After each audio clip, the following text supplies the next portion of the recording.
Hello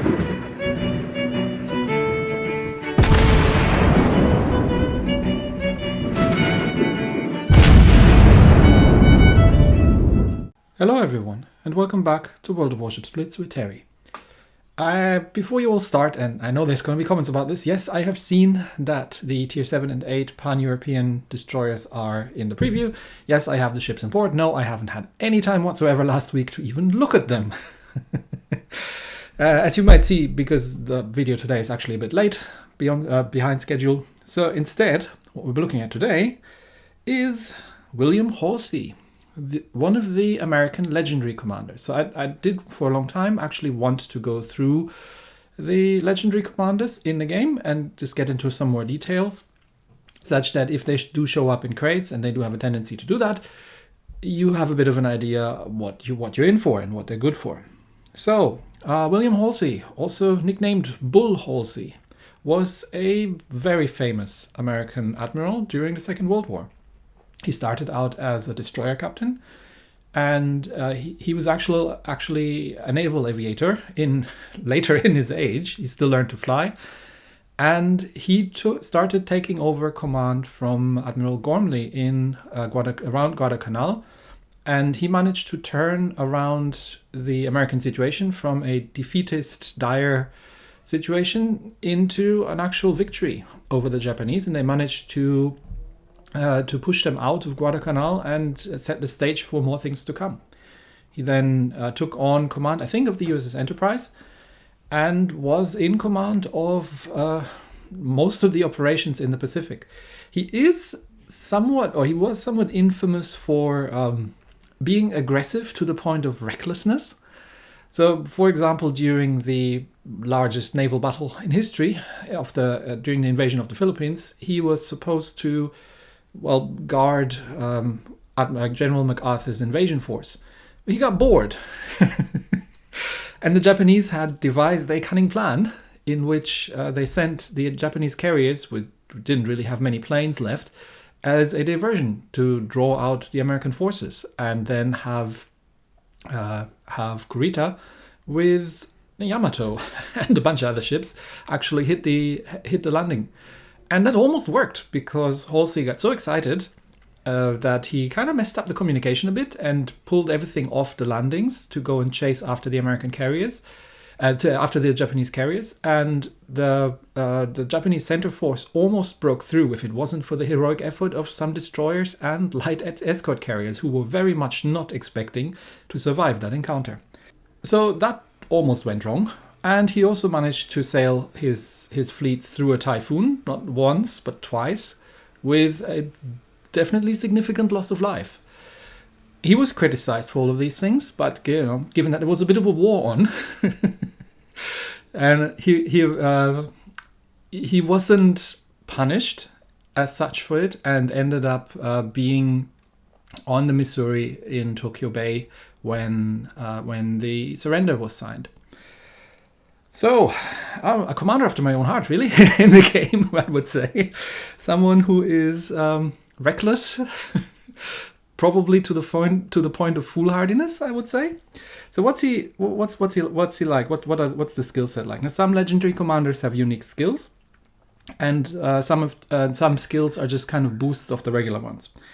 So the unique skills, you can see it with a little medal here. So he has the preheating plus, which massively increases the acceleration and speed in the first minute of the battle. He has an improved victorious charge, which gives us 2.5% maximum HP on a kill. He has the fire supremacy plus, which is interesting because, well, the normal fire supremacy gives you 1 precise aim and 1 rapid reload. This one gives us a torpedo reload.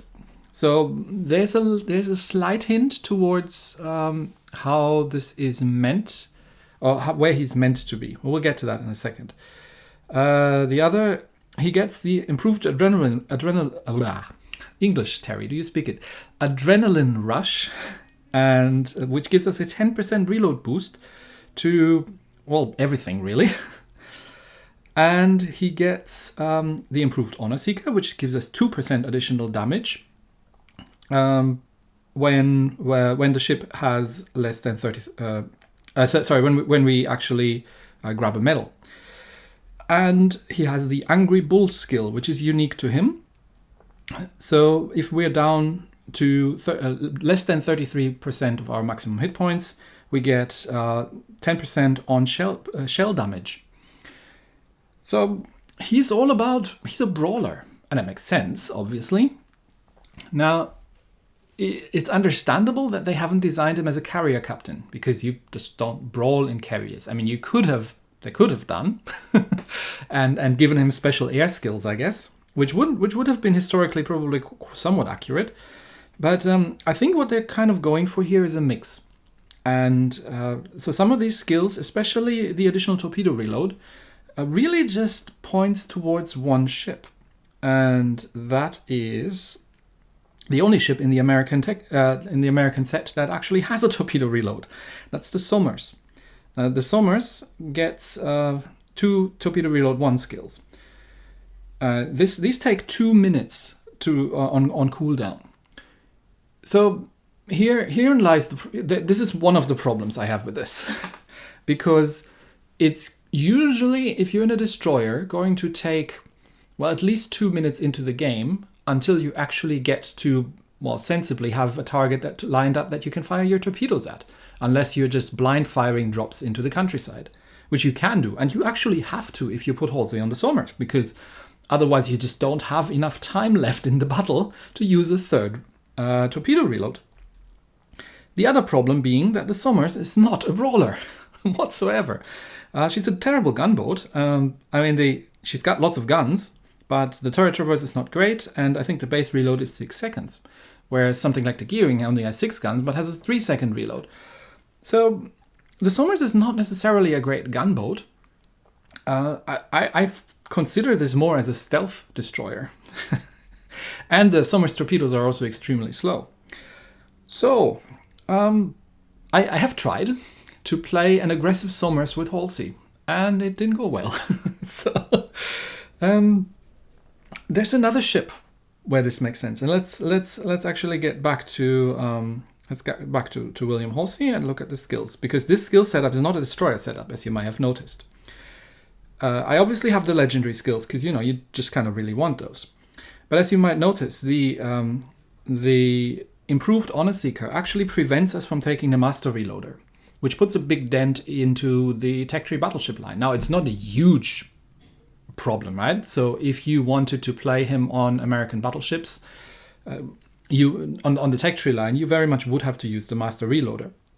But I have actually set him up with a close quarters combat expert, which is not something you commonly find on American battleships, except one. So let's put him on the Massachusetts. And you go away. Now, where is he? There he is. So let's assign him to the Massachusetts, because the Massachusetts is somewhat unique in that she gets auto secondaries. And if you remember correctly from a minute ago, Halsey actually gets an improved skill that affects the auto secondaries. It's the Adrenaline Rush Plus. So he actually reduces the auto secondary reload time. And the only ship in the American lineup that actually has auto secondaries is the Massachusetts. Also, the Massachusetts, while she has auto secondaries, which are by far inferior to her manually operated secondaries, she has a pretty decent range.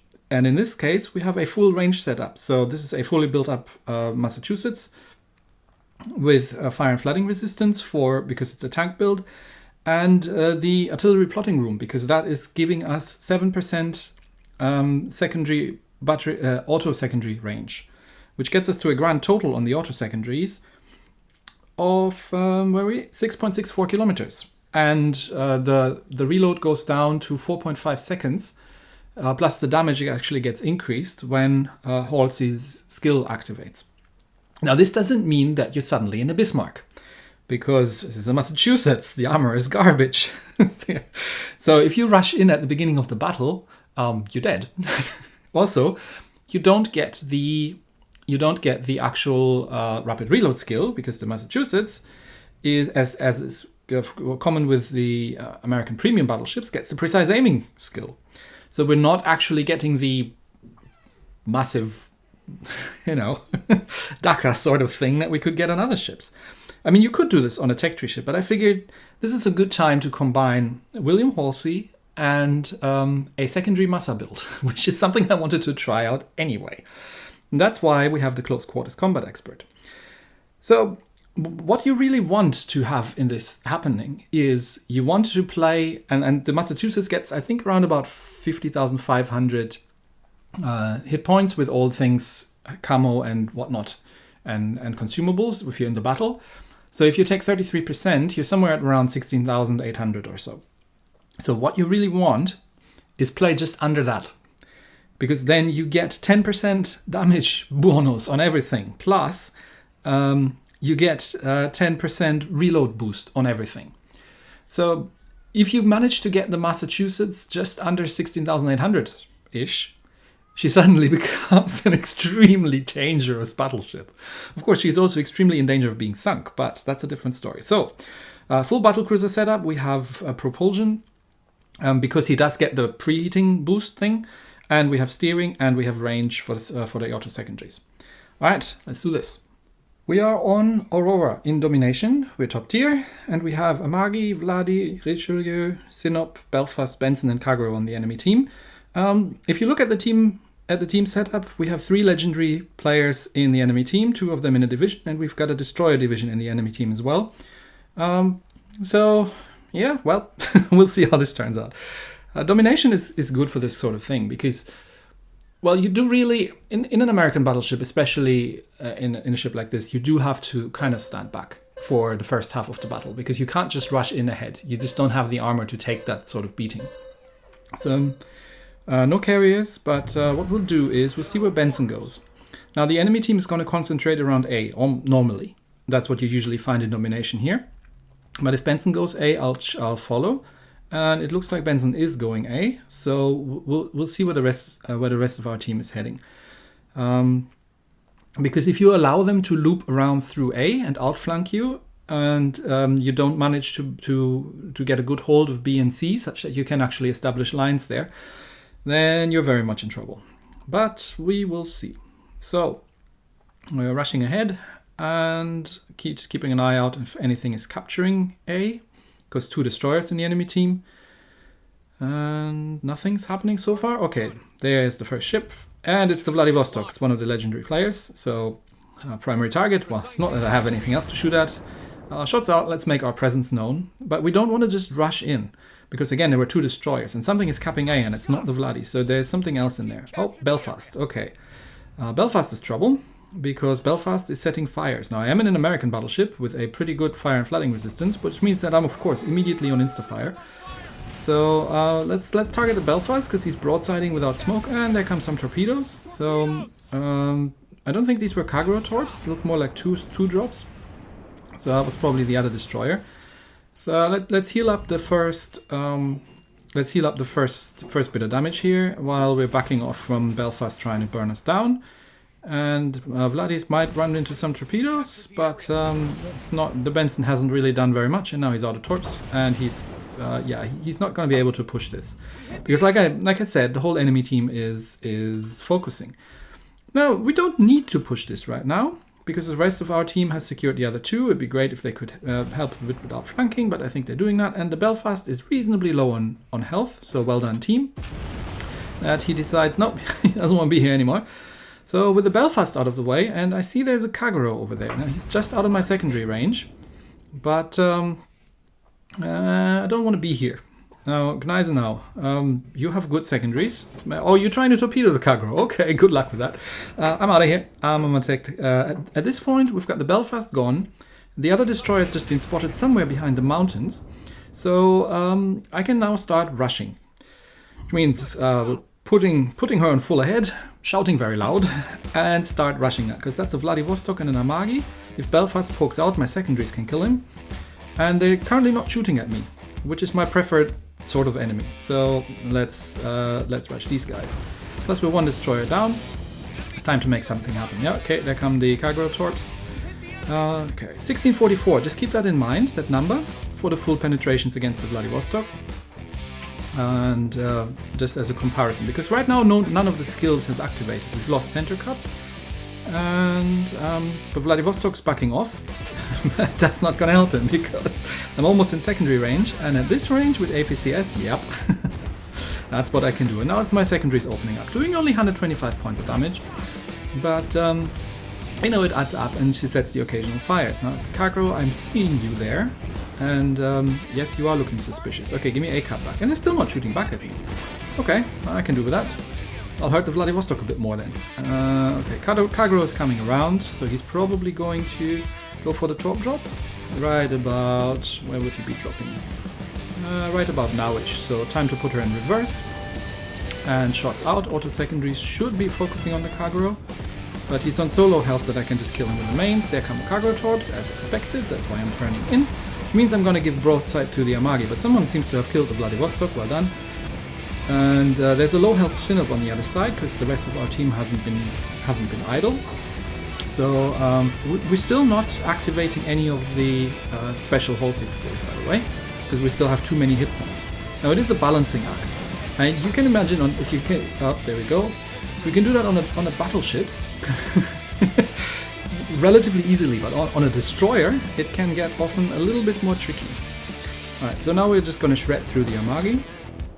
Sinop is almost dead, and at this point, with my reasonably poor armor, the Amagi can do lots of damage to me. But now we're underneath, so I'm going to heal because I want my turret back, and I don't want to burn right now, and we're just going to kill the Amagi. But look at the damage. It's now at 142. That's the auto secondary is doing, and the main battery full pens are somewhere at 1800. And I think the citadels moved from 4,100 to 4,700 almost. Yep. Okay, that's the Amagi shredded, and we're underneath the magic number. Belfast, you look dead. All right, and shots out, and now Jesus says nope. And Belfast smokes up wisely. So now the Belfast is going to try and burn me down, which means I cannot just kite away or anything. I'm just going to have to kill that guy. Because otherwise, yeah, he's just going to burn me down. And of course, insta-fire from the Belfast. Fire flooding resistance, never knew her. There's still one battleship back there, but I have a Belfast to deal with. So blind shots into the smoke, just one at a time. Whenever he fires, I can see where he is. Okay, he's further forward. Is he going this way? Nope, splash. Oh no, he's going that way. Okay. So he's turning back, double fire, but my damage con's almost off cooldown. Yep, got one shot, and where are you going? He's moving forward. Okay, shots out, double fire, kill the Belfast. And we're on 4,000 hit points, and the Richelieu is firing high explosive at us. Luckily no fire. Oh no, because my damage con was actually on, was active still. So we're out of everything. We have no more heals, that's all the health we can get, so we're one shot for the Richelieu. So at this point we're just going to hang back. How are we on ships? Oh, we're even actually.